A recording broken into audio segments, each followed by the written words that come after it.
أجيب دعوة الداعي إذا دعاني فليستجيبوا لي وليؤمنوا بي لعلهم يرشدون صدق الله العظيم۔ آج رمضان المبارک کا یہ تیسرا جمعہ ہے اور بہت تیزی کے ساتھ اس کے ایام گزر رہے ہیں۔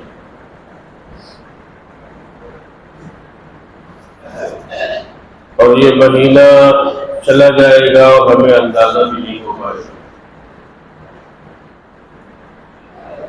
تو اس مہینے کو ہمیں ویسے ہی گزارنا ہے جیسے گزارنے کا حکم دیا ہے قرآن نے اور جناب رسول اللہ صلی اللہ علیہ وسلم نے۔ اس وقت تھوڑی سی گفتگو دعا کے متعلق کرنی تھی۔ ہم نے آپ کے سامنے جو قرآن کریم کی ایک آیت پڑھی وَإِذَا سَأَلَكَ عِبَادِي عَنِّي فَإِنِّي قَرِيبٌ، تو اس میں اللہ تبارک و تعالیٰ نے فرمایا کہ اے میرے محبوب، اگر میرے بندے آپ سے سوال کریں کہ میں کہاں ہوں، وَإِذَا سَأَلَكَ عِبَادِي عَنِّي قَرِيبٌ، تو آپ ان کو جواب دے دیجئے کہ میں ان کے قریب ہوں۔ اجیب دعوت الداعی اذا دعانی، اور جب وہ مجھ سے دعا کرتے ہیں تو میں ان کی دعاؤں کو فلیستجیبوا لی، ان کی دعاؤں کو قبول کرتا ہوں۔ اور کہیں اللہ تبارک و تعالیٰ نے قرآن کریم میں بیان فرمایا کہ ہم بندے کے شہ رگ سے بھی زیادہ قریب ہیں، اور اللہ تبارک و تعالی تو ہر جگہ موجود ہے۔ تو اس لیے دعا کے متعلق اللہ تبارک و تعالی نے ہمیں یہ حکم دیا کہ ہم اللہ تبارک و تعالی ہی سے دعا کریں۔ اب اس سلسلے میں قرآن کا ایک مضمون اور غالب ہے۔ اللہ نے فرمایا کہ یا ایھا الناس، اے لوگو۔ اب قیامت تک کے آنے والے تمام انسان اس آیت کے ضمن میں آ جائیں گے کہ یا ایھا الناس، اے لوگو، انتم الفقراء الی اللہ، تم سب اللہ کے دربار کے فقیر ہو، وانتم الغنی، اور اللہ غنی ہے۔ اب دنیا میں ہم کیا معاملہ دیکھتے ہیں کہ جو فقیر ہوتا ہے وہ تو مانگتا ہوا اچھا لگتا ہے۔ ایک فقیر کسی علاقے میں گیا اور اس کے بعد میں اگر وہ صدا لگا رہا ہے تب تو انسان اس کو دیتا ہے، لیکن اگر وہ خاموش ہو جاتا ہے، صدا نہیں لگاتا، آواز نہیں لگاتا، تو پھر اس کو کوئی کچھ دینے کو تیار نہیں ہوتا۔ تو جب وہ انسان صدا لگاتا رہتا ہے اور لوگوں سے مانگتا رہتا ہے، اور اس کے بعد میں پھر اللہ تبارک و تعالیٰ جو ہے وہ بندہ اس کو عطا کر دیتا ہے۔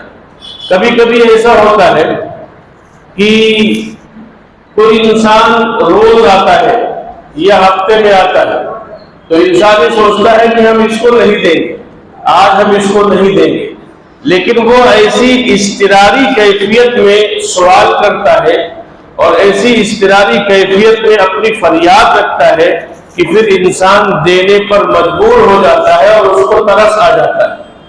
قرآن کریم میں اللہ رب العزت نے بھی ہمیں اسی چیز کا حکم دیا کہ امن یجیب المضطر اذا دعا، کہ جب ہم اللہ تعالی سے دعا کریں تو اس وقت دعا کرتے وقت ہماری اضطراری کیفیت ہونی چاہیے، یعنی عاجزی ہو، انکساری ہو، بے چینی ہو، طلب ہو کہ اللہ ہی ہمیں دیں گے۔ تو فرمایا کہ جب یہ اضطراری کیفیت ہوگی تو پھر اللہ تبارک و تعالی اس کو عطا فرمائیں گے۔ تو دعا کی قبولیت میں یہ بہت بڑا دخل ہے کہ انسان اضطرار کی کیفیت میں، بے چینی کی کیفیت میں اللہ تبارک و تعالی سے دعا مانگ رہا ہے۔ اب دعا مانگنے میں تین چیزیں ہیں۔ ایک تو یہ ہے کہ انسان نے دعا مانگی تو کبھی ایسا ہوتا ہے کہ اللہ تعالیٰ وہی چیز ہمیں عطا کر دیتے، جو ہم نے مانگا وہی چیز اللہ تعالیٰ نے ہمیں دے دی۔ اور کبھی ایسا ہوتا ہے کہ ہم نے کوئی چیز اللہ تعالیٰ سے مانگی اور اللہ تعالیٰ نے وہ چیز نہیں دی، بلکہ اس کا نعم البدل اللہ نے ہمیں دے دیا۔ اور کبھی ایسا ہوتا ہے کہ بظاہر لگتا ہے کہ ہم مانگتے رہتے ہیں لیکن ہمیں کوئی چیز نہیں ملتی۔ تو یہ تین شکلیں ہوتی ہیں۔ ایک شکل یہ ہے کہ جو مانگا وہ مل گیا، اور ایک شکل یہ ہے کہ جو مانگا وہ نہیں ملا لیکن اس کے بدلے دوسری کوئی چیز ہمیں مل گئی۔ اور ایک چیز یہ ہوتی ہے، ایک شکل یہ ہوتی ہے کہ ہم دنیا میں مانگتے رہے لیکن ہمیں کچھ نہیں ملا، نہ اس کا نعم البدل ملا اور نہ جو مانگ رہے تھے وہ ملا۔ کبھی کبھی ایسا ہوتا ہے کہ اللہ تعالیٰ یہ چاہتے ہیں کسی بندے کے متعلق یہ ہمارے سامنے روتا ہی رہے، یہ ہمارے سامنے مانگتا ہی رہے۔ تو اللہ تعالیٰ کو بندے کی یہ ادا بہت پسند آتی ہے کہ بندہ ہم سے مانگتا رہے اور ہمارے سامنے روتا رہے اور ہمارے سامنے گڑگڑاتا رہے۔ وہ تو مالک ہے جس ادا پر وہ فدا ہو جائے اور جو ادا ان کو پسند آ جائے بندے۔ تو یہ تین شکلیں دعا کی ہیں۔ اب مثال کے طور پر جو ہم نے مانگا وہ مل گیا، جو مانگا وہ نہیں ملا اس کے بدلے دوسری چیز مل گئی۔ اب اس کی مثال دی جا سکتی ہے کہ اگر سخت سردی کا زمانہ ہو اور چھوٹا بچہ کوئی آپ کا ہو اور اس کے بعد میں وہ آئس کریم مانگے آپ سے، تو اب والد تو جانتا ہے کہ یہ ناسمجھ ہے، لیکن ہمیں معلوم ہے کہ اگر اس کو آئس کریم کھلائی گئی تو اس کو بخار ہو سکتا ہے، اس کی طبیعت خراب ہو سکتی ہے۔ تو وہ بچہ مانگ تو رہا ہے لیکن اس کے بعد میں باپ نے آئس کریم کی جگہ اس کو ٹافی دلا دی۔ وہ ناسمجھی میں مانگ رہا ہے لیکن باپ یہ سمجھ رہا ہے کہ اس کے لیے یہ چیز مناسب نہیں ہے، دوسری چیز مناسب ہے۔ اسی طریقے سے ہم اللہ تعالیٰ سے کوئی چیز مانگ رہے ہیں لیکن اللہ تعالیٰ جانتے ہیں کہ ہمارے لیے یہ چیز مناسب نہیں ہے، تو اللہ تعالیٰ اس کے بدلے دوسری چیز ہمیں دے دیتے ہیں۔ مثال کے طور پر کوئی شخص اللہ تعالیٰ سے یہ مانگ رہا ہے کہ اللہ تعالیٰ ہمیں 5 لاکھ روپے دے دیجیے۔ کسی نے مانگا، حالانکہ پیسے نہ مانگنے چاہیے، کاروبار میں برکت مانگنی چاہیے تھی، لیکن میں ایک مثال دے رہا ہوں کہ کسی نے مانگا کہ اللہ تعالیٰ ہمیں 5 لاکھ روپے دے دیجیے۔ تو اب اللہ تعالیٰ نے 5 لاکھ روپے تو نہیں دیے لیکن اس کے گھر میں کوئی ایسی بیماری آنے والی تھی جس بیماری کے علاج میں 10 لاکھ روپے لگنے تھے، تو اللہ نے اس دعا کے بدلے وہ بیماری دور کر دی۔ تو اب بتلائیے، انسان کو اگر بتلا دیا جائے کہ 5 لاکھ روپے لوگے یا بیماری آنے والی ہے، روپے مل جائیں گے لیکن بیماری میں 10 لاکھ روپے خرچہ ہوں گے، تو انسان کیا کہے گا کہ اللہ تعالیٰ ہمیں عافیت میں رکھیے گا، اس بیماری سے بچا لیجیے گا۔ اور کبھی کبھی ایسا ہوگا کہ دونوں شکلیں نہیں ہوتی، یعنی جو مانگا وہ بھی نہیں ملا اور اس کے بعد میں اس کا نعم البدل بھی نہیں ملا، لیکن ہماری زبانوں پر یہ نہ آنا چاہیے کہ ہماری دعا اللہ قبول نہیں کرتا۔ بظاہر کوئی چیز اگر نظر نہیں آ رہی ہے، کوئی چیز ملتی ہوئی نظر نہیں آ رہی ہے، تو اس وقت بھی اللہ تعالیٰ یہ زبان پر شکوہ نہ ہو کہ اللہ تعالیٰ ہماری دعا قبول نہیں کرتا۔ احادیث کے تناظر میں یہ بات ہے کہ اگر کوئی شخص اپنی زبان سے یہ بات کہنے لگا کہ ہماری دعا اللہ نہیں سنتا، ہماری دعا قبول نہیں کرتا، تو پھر اللہ تعالیٰ اس کی دعا کو قبول نہیں کرتا، ہمیشہ کے لیے اس کی دعا کو اللہ تعالیٰ ریجیکٹ کر دیتے ہیں۔ تو اس لیے دعاؤں کے اہتمام میں اس کا بھی اہتمام کرنا چاہیے۔ اب کل قیامت کے دن جب انسان آخرت میں پہنچے گا اور وہاں پہنچنے کے بعد میں جب وہ دیکھے گا کہ اعمال کا ڈھیر لگا ہوا اور اللہ تعالیٰ اس سے فرمائیں گے کہ یہ تیرے اعمال ہیں، یہ تیری نیکیاں ہیں، تو وہ کہے گا کہ اللہ میں نے کون سی ایسی نیکی کر لی کہ جو پہاڑوں کے برابر نیکیوں کا ڈھیر لگا ہوا ہے؟ تو اللہ تعالیٰ فرمائیں گے، حدیث کے تناظر میں علماء نے لکھا ہے کہ اللہ تعالیٰ فرمائیں گے کہ جو دنیا میں تو دعائیں مانگا کرتا تھا تو دنیا میں وہ چیز نہیں ملی، اس کا نعم البدل نہیں ملا، اس کا اجر ہم نے تیرے لیے آخرت میں تیار کر رکھا تھا، یہ تمہاری دعاؤں کا اجر ہے۔ تو اس وقت انسان کہے گا کاش ہماری دنیا میں ایک بھی دعا نہ ہوتی، ہم نے جو مانگا تھا وہ نہ ملتا۔ کیوں کہے گا؟ اس لیے کہ جو مانگا ہے وہ مل جائے گا، وہ بھی فنا ہو جائے گا، وہ بھی ختم ہو جائے گا، اور جو مانگا ہے وہ نہیں ملا، اس کے بدلے کوئی نعمت بدل مل گیا تو وہ بھی فنا ہو جائے گا۔ لیکن جو دنیا میں جو مانگا وہ بھی نہیں ملا، نعمت بدل بھی نہیں ملا، اور آخرت میں جو اس کا اجر ملے گا وہ باقی رہنے والا ہوگا، اور وہ اجر آخرت میں کام آنے والا ہوگا، وہ نیکیاں جنت میں درجات کو بلند کرنے والی ہوں گی۔ تو اس لیے انسان یہ کہے گا کاش میری کوئی دعا قبول ہی نہ ہوتی۔ دنیا کے انسانوں کا مزاج یہ ہے کہ اگر کسی انسان سے بار بار مانگو تو وہ ناراض ہو جائے گا، لیکن اللہ کی صفت یہ ہے کہ اگر کوئی اللہ سے نہیں مانگے گا تو اللہ اس سے ناراض ہوتا ہے۔ چنانچہ اس سلسلے میں ایک حدیث ہے ترمذی شریف کی، جناب رسول اللہ صلی اللہ علیہ وسلم نے ارشاد فرمایا من لم یسأل اللہ یغضب علیہ، جو اللہ سے نہیں مانگتا اللہ تعالیٰ اس سے ناراض ہوتے ہیں اور اللہ تعالیٰ اس سے غصہ ہو جاتے ہیں۔ دنیا میں بندوں سے مانگو ناراض، اللہ سے نہ مانگو تو ناراض ہوتا ہے۔ تو معلوم یہ ہوگا کہ مانگنا کس سے ہے؟ اللہ ہی سے مانگنا ہے، اور دعا کے ذریعے سے ہمیں جناب رسول اللہ صلی اللہ علیہ وسلم نے تمام چیزیں ہمیں سکھلائی۔ اب دعا کے بارے میں حضور علیہ السلام نے فرمایا کہ دعا ہی عبادت ہے۔ ایک حدیث ہے، اس کا مفہوم یہ ہے کہ دعا ہی عبادت ہے۔ اب اگر دعا کو ہم عبادت کے اعتبار کے ساتھ مانگیں گے کہ ہم دعا مانگ رہے ہیں، یہ ہمارا دعا مانگنا عبادت ہے، تو اب بتاؤ جس انداز میں ہم نماز پڑھتے ہیں، یا اللہ نے مال دیا تو حج کرتے ہیں، یا عمرہ کرتے ہیں، یا زکوٰۃ نکالتے ہیں، یا روزہ رکھتے ہیں، تو عبادت سمجھ کر رکھتے ہیں نا، پھر کتنا اہتمام کرتے ہیں۔ تو اسی طریقے سے اگر دعا کو بھی ہم عبادت سمجھنے لگیں گے تو پھر کس اہتمام سے مانگیں گے؟ اور پھر عبادت کے چھوڑنے پر اگر عبادت چھوٹتی ہے تو اللہ ناراض ہوتا ہے۔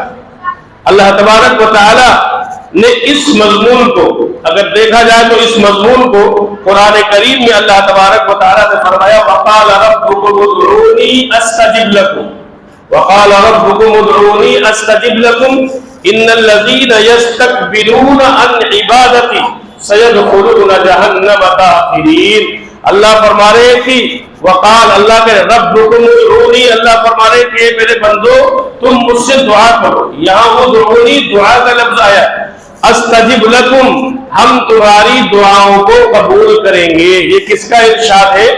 اللہ تبارک و تعالیٰ کا ارشاد ہے کہ تم مجھ سے دعا مانگو ہم تمہاری دعا کو قبول کریں گے۔ تو یہاں شروع کے حصے میں اللہ تبارک و تعالیٰ نے لفظ دعا کا استعمال کیا ہے، اور میں نے آپ کے سامنے وہ حدیث پیش کی تھی، حضور نے فرمایا تھا کہ دعا ہی عبادت ہے۔ دعا موٹر چلایا تھا نا، پہلے موٹر بند کرو۔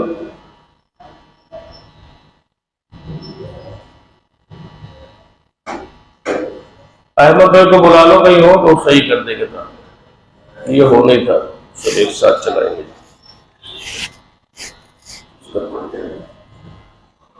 تو اللہ تبارک و تعالیٰ نے فرمایا کہ ان الذین یستکبرون عن عبادتی، کہ جو لوگ ہماری عبادت کرنے میں، ہم سے عبادت کرنے میں تکبر کرتے ہیں۔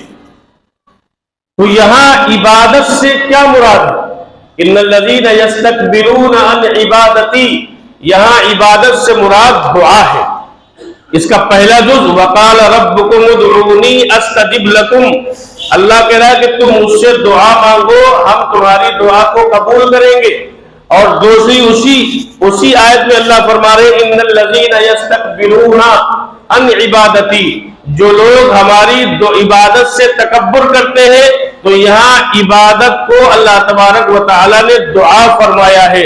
تو جو لوگ دعا مانگنے سے تکبر کرتے ہیں اور دعا نہیں مانگتے ہیں سیدخلون جہنم داخلین، اللہ فرما رہے کہ ہم ان کو جہنم کے اندر داخل کر دیں گے. یعنی دعا نہ مانگنا، ہمارا کام کیا ہے؟ اللہ سے مانگتے رہنا، اللہ سے فریاد کرتے رہنا، اللہ سے درخواست کرتے رہنا، اللہ سے التجا کرتے رہنا، یہ ہمارا کام ہے. اور اللہ فرما رہے کہ جو دعا مانگنے میں تکبر کرے گا، اللہ سے بھی نہیں مانگے گا، تو پھر اللہ فرما رہے کہ اس کو ہم جہنم کے اندر داخل فرما دیں گے. مثال کے طور پر مومنانہ صفات کا تذکرہ کیا گیا کہ اگر کسی شخص کے پاس اللہ تعالیٰ نے بہت پیسہ دیا، اس کو گاڑی خریدنا ہے، پیسہ گھر کے اندر رکھا ہوا ہے، فون کے اندر رکھا ہوا ہے، تو کرنا کیا ہے؟ مومن کی صفت کیا بتلائی اللہ نے؟ مومن کی صفت یہ بتلائی کہ جب اس کو گاڑی لینا ہے، پیسہ بھی اس کے پاس ہے، لیکن اس کے باوجود وہ اللہ تعالیٰ سے دعا مانگ کر جائے، اللہ تعالیٰ سے دعا مانگ کر جائے کہ اللہ گاڑی لینے جا رہے ہیں، آپ ہی کے کرم سے ہمیں گاڑی ملے گی، اور پھر اس گاڑی کو ہمارے لیے جو ہے وہ بہتری کا اور خیر کا ذریعہ بنا دے. یہ مومنانہ صفات ہے. اور اللہ تعالیٰ کو یہی پسند ہے کہ سب کچھ ہوتے ہوئے بھی اللہ تعالیٰ سے مانگنا اور اللہ تعالیٰ کے سامنے عاجزی اختیار کرنا، سب کچھ ہوتے ہوئے بھی اللہ تعالیٰ کو یہ چیزیں پسند ہیں. چنانچہ اس سلسلے میں وقت کم ہے، میں جلدی گفتگو مکمل کروں گا. حضرت آدم علیہ السلام جب دنیا کے اندر تشریف لائے تو پھر قرآن نے کہا فَتَلَقَّى آدَمُ مِن رَبِّهِ کلمات فتاب علیہ، کہ حضرت آدم علیہ السلام نے اپنے رب سے چند کلمات حاصل کر لیے، اور ان کلمات کے ذریعے سے انہوں نے اللہ کے حضور توبہ کی. اور وہ کلمات کیا ہیں؟ ربنا ظلمنا انفسنا وان لم تغفر لنا وترحمنا لنكونن من الخاسرین. یہ دعا حضرت آدم علیہ السلام نے کی تھی. تو جب حضرت آدم علیہ السلام نے دعا کی ہے تو قرآن میں اللہ نے اس دعا کا کیوں تذکرہ کیا؟ تاکہ انہی الفاظ سے ہم بھی اللہ تبارک و تعالیٰ سے دعا کیا کریں. نوح علیہ السلام کی دعا ربنا اغفر لی ولوالدی ولمن دخل بیتی مؤمنا وللمؤمنین والمؤمنات. حضرت نوح علیہ السلام نے دعا کی ربنا اغفر لی، اے ہمارے رب ہماری مغفرت فرما دیجیے، وَلِوَالِدَيَّ اور ہمارے والدین کی مغفرت فرما دیجئے، وَلِمَنْ دَخَلَ بَيْتِيَ مُؤْمِنًا اور جو شخص ایمان کی حالت میں ہمارے گھر میں آ جائے اللہ اس کی مغفرت فرما دیجئے. اور پھر آگے فرمایا اللہ تمام مومن مردوں اور تمام مومن عورتوں کی اللہ تعالیٰ کو مغفرت فرما دیجئے. اس دعا کو بھی اللہ تبارک و تعالیٰ نے قرآن کریم میں ذکر کیا ہے. اسی میں حضرت نوح علیہ السلام کی ایک دعا کا اور تذکرہ ہے رب انی مغلوب فانتصر، کہ حضرت نوح علیہ السلام 950 سال تک محنت کرتے رہے، قوم ستاتی رہی اور اللہ سے دعا کر رہے تھے کہ اللہ ہم تو مغلوب ہیں، اللہ ہم تو مغلوب ہیں، یہ قوم ہم کو پریشان کر رہی ہے، فانتصر اے اللہ ہماری مدد فرما دیجئے. تو اللہ کی کیا مدد آئی؟ اللہ نے کشتی بنانے کا حکم دیا اور کشتی بنانے کے ساتھ اہل ایمان کو اللہ نے بچا لیا اور اہل کفر کو اللہ تبارک و تعالیٰ نے غرق کر دیا. جب کبھی حالات نامساعد ہو تو ہم یہ دعا کریں رب انی مغلوب فانتصر. اسی لیے اللہ تبارک و تعالیٰ نے ان دعاؤں کا تذکرہ قرآن میں کیا ہے. حضرت یونس علیہ السلام مچھلی کے پیٹ میں بظاہر باہر نکلنے کی کوئی شکل نہیں ہے، لیکن وہاں دعا کیا کر رہے ہیں لا الہ الا انت سبحانک انی کنت من الظالمین. یہ دعا حضرت یونس علیہ السلام نے مچھلی کے پیٹ میں کی تھی اور اللہ فرما رہے کہ اگر یہ دعا حضرت یونس مچھلی کے پیٹ میں نہ مانگتے تو للبث فی بطنہ الی یوم یبعثون، تو قیامت تک حضرت یونس علیہ السلام مچھلی کے پیٹ میں رہتے. لیکن مچھلی کے پیٹ میں رہتے ہوئے یہ دعا اللہ ہی نے ان کے دل میں ڈالی اور وہاں وہ دعا کرتے رہے لا الہ الا انت سبحانک انی کنت من الظالمین. حضرت ابراہیم علیہ السلام کی دعا کا تذکرہ قرآن کریم میں ہے ربنا اغفر لی وَلِوَالِدَيَّ وَلِلْمُؤْمِنِينَ يَوْمَ يَقُومُ الْحِسَابِ، یہ دعا حضرت ابراہیم علیہ السلام نے مانگی تھی۔ اور بہت سی دعائیں ہیں جو نبیوں کی دعائیں ہیں، اور پھر اللہ کے پیغمبر حضرت محمد صلی اللہ علیہ وسلم نے دعاؤں کے ذریعے سے ہمارا رابطہ اللہ سے جوڑا ہے۔ یہ موقع موقع کی دعائیں، کیا فرمایا حضور نے؟ کھانا کھانا ہو تو پہلے اللہ کا نام لو، پھر کھانا کھاؤ، اور کھانا کھانے کے بعد میں پھر دعا پڑھ لو۔ سونا ہے تو پھر اللہ کے نام پر سو، اور جب اٹھو تو پھر دعا کرو۔ کیوں؟ تاکہ بندے کا ہر وقت اللہ سے تعلق جڑا رہے، اللہ سے تعلق مضبوط رہے۔ اب اس سلسلے میں ایک روایت آخری سنا کے بعد مکمل کر دوں۔ حضرت ابو امامہ رضی اللہ تعالی عنہ، ایک صحابی، حضور صلی اللہ علیہ وسلم کی مجلس میں تشریف فرما تھے۔ حضور علیہ السلام نے کچھ دعائیں مانگی، تو جب دعائیں مانگ چکے جناب رسول اللہ صلی اللہ علیہ وسلم نے، تو حضرت ابو امامہ رضی اللہ تعالی عنہ نے حضور سے فرمایا کہ آقا، میں یہ چاہتا تھا کہ آپ نے جو دعائیں مانگی ہیں میں ان کو یاد کر لوں، لیکن میں سب بھول گیا۔ آپ نے جو دعائیں مانگی ہیں میں ان کو یاد کر لوں، لیکن میں ساری دعائیں بھول گیا۔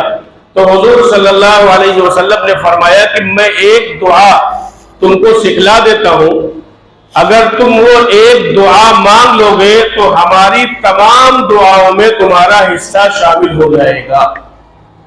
یہ حضور صلی اللہ علیہ وسلم نے حضرت ابو امامہ رضی اللہ تعالیٰ عنہ کو دعا بتلائی، اور وہ کیا دعا تھی؟ اللہم انا نسألک من خیر ما سألک منہ نبیک محمد صلی اللہ علیہ وسلم۔ یہ دعا ہمارے اور آپ کے لیے کہ اگر اس دعا کو ہم پڑھ لیں گے تو جناب رسول اللہ صلی اللہ علیہ وسلم کی تمام دعاؤں میں ہمارا حصہ شامل ہو جائے گا۔ اسی لیے جناب رسول اللہ صلی اللہ علیہ وسلم نے حضرت ابو امامہ رضی اللہ تعالیٰ عنہ کو اس دعا کے بارے میں بتلایا۔ ترجمہ کیا ہے؟ اللہم انا نسألک من خیری، اے اللہ میں آپ سے تمام خیر کا سوال کرتا ہوں، وہ خیر جو آپ سے آپ کے نبی محمد صلی اللہ علیہ وسلم نے مانگا ہے۔ تو اگر ان الفاظ کے ساتھ ہم یہ دعا کریں گے، اللہم انا نسألک من خیر ما سألک منہ محمد صلی اللہ علیہ وسلم، اگر اس کے ساتھ ہم دعا مانگیں گے تو پھر جناب رسول اللہ صلی اللہ علیہ وسلم کی ہر دعا میں ہمارا حصہ شامل ہو جائے گا۔ آگے فرمایا وَنَعُوذُ بِكَ مِن شَرِّ مَا اسْتَعَاذَ مِنْهُ نَبِيُّكَ مُحَمَّدٌ صلی اللہ علیہ وسلم، اور میں پناہ مانگتا ہوں ان تمام چیزوں سے جن سے پناہ مانگی ہے جناب رسول اللہ صلی اللہ علیہ وسلم نے۔ وَأَنْتَ الْمُسْتَعَانُ وَعَلَيْكَ الْبَلَاغُ وَلَا حَوْلَ وَلَا قُوَّةَ إِلَّا بِاللَّهِ، یہ دعا ہے جو جناب رسول اللہ صلی اللہ علیہ وسلم نے حضرت ابو امامہ رضی اللہ تعالیٰ عنہ کو سکھلائی تھی۔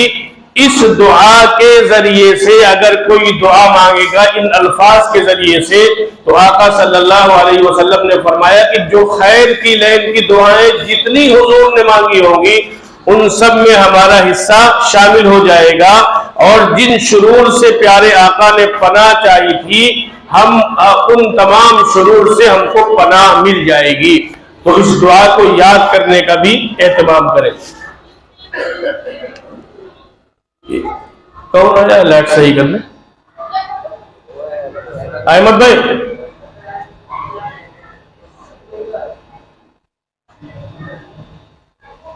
ارے یہ ڈبہ جو ادھر 15 رمضان بدھ سے انشاءاللہ اعتکاف بھی ہو جائے گا، اور اسی میں شب قدر بھی، تو بہت اہم گویا وقت آ رہا ہے۔ پیارے آقا جناب رسول اللہ صلی اللہ علیہ وسلم کا جو معمول تھا، حضرت عائشہ رضی اللہ تعالیٰ عنہ اس کی راوی ہے، وہ فرماتی ہے کہ جب رمضان کا آخر عشرہ آتا تھا تو حضور صلی اللہ علیہ وسلم اپنی کمر کس لیتے تھے اور پھر آپ نہیں سوتے تھے۔ آخر عشرے میں آپ صلی اللہ علیہ وسلم پوری رات عبادت کرتے تھے، نہیں سوتے تھے، اور اپنے گھر والوں کو، ازواج مطہرات کو اور اپنے متعلقین کو بھی آپ جگاتے تھے.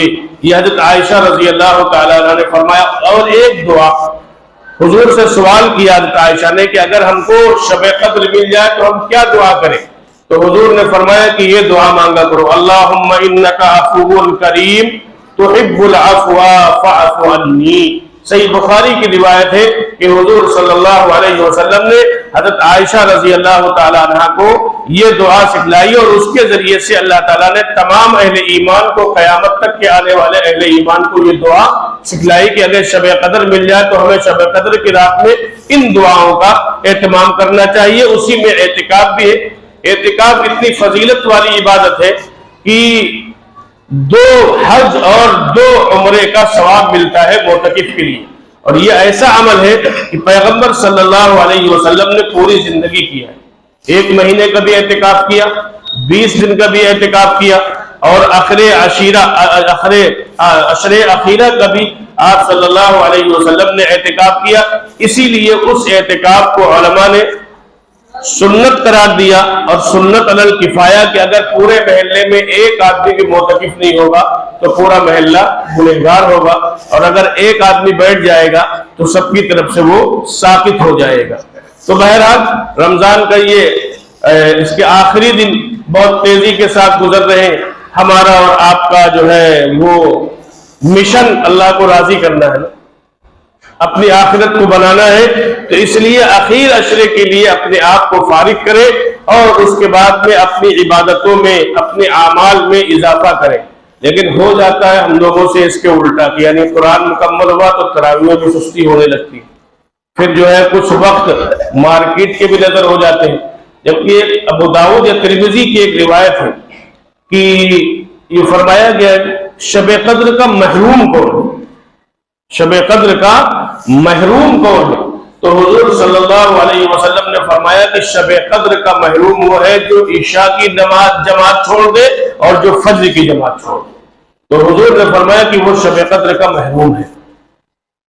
تو اس لیے ہمیں جو ہے اپنے آپ کو اس کے لیے تیار کرنا ہے، اپنے آپ کو اس کے لیے آمادہ کرنا ہے، اور اپنے نفس کو سمجھانا ہے کہ دیکھو تھوڑے سے دن ہیں اور یہ مہینہ پتہ نہیں اگلی بار ہم کو ملے یا نہ ملے.